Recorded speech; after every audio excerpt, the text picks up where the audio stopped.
rekan-rekan dari mahasiswa UNER yang telah mengunjungi Polresta Palembang dalam rangka mendukung pihak kepolisian dalam mengawal demokrasi, demokrasi yang ada di Indonesia. Jadi sebelum saya menyampaikan beberapa hal,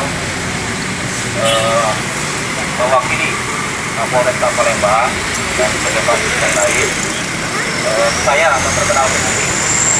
Saya Ibnu Hamzah dalam hal penanganan tindak pidana pemilu sebagai penyidik yang menangani kasus Pembangunan Daerah KPU Palembang.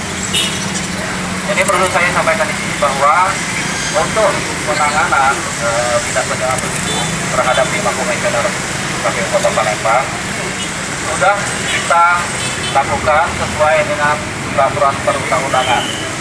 Dan bahkan kemarin untuk berkas perkara sudah kita limpahkan ke Kejaksaan Negeri Palembang. Dalam hal ini tahap 1.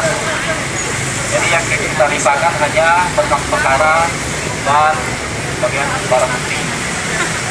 Kemudian untuk tidak selanjutnya itu ada di Kejaksaan di Palembang untuk melakukan penelitian terhadap berkas perkara yang sudah kita kirim. Ya.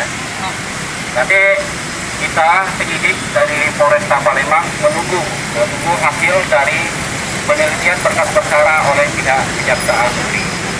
Sekali lagi atas nama pimpinan Polresta Palembang mengucapkan terima kasih kepada